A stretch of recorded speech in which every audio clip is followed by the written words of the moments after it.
Tungkol sa isang magtiyahin. Ang pamangkin kasing nakitira sa bahay ni tita ay hindi na raw nag-aambag sa bahay. Nakikitira lang.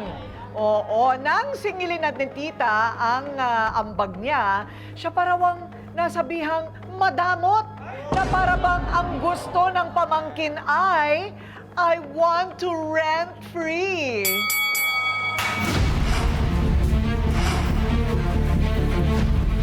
Yan talaga si Jeng, layas yan. Gabi na siya umuwi para kumain lang.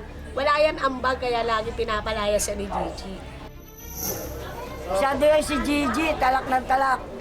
Maski may binibigay siya kayo niya si James, sinasabi niyang wala. Yung magtiyahin na yan, araw-araw na lang namin naririnig nag-aaway yan. Halos wala na silang tigil sa pag-aaway dahil yan si Jane.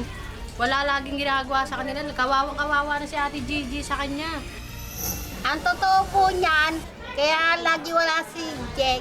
Laging nagdidiskarte na nangangalakal dahil si Gigi walang ginawa kundi magbubunganga, dadak ng dadak.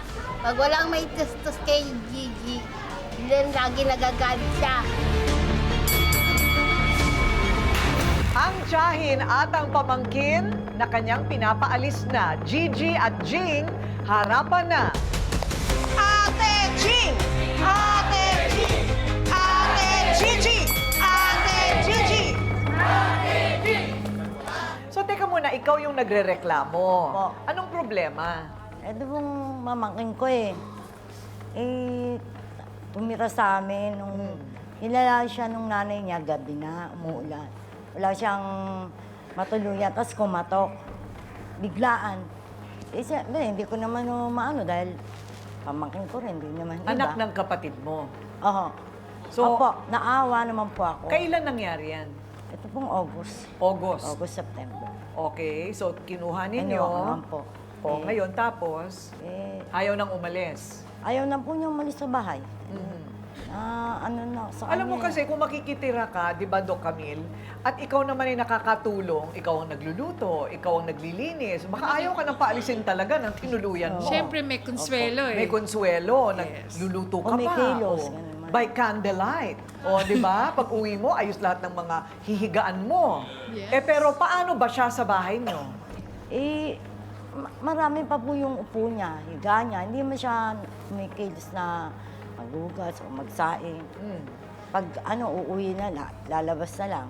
Alis na, oras na. Parang ako pa ang nakikisama. Ako pang nakikibagay sa kanya. Ilan kayo sa bahay? Dalawa lang po. O, kayong dalawa lang? Di po, yung apo ko po, tsaka siya. Apo mo at saka siya. Ikaw naman may trabaho ka. Sulput-sulput lang po sa sa Chinese cemetery. Lang, hindi naman totaling caretaker ako. Pag may Okay. nagpapalinis na.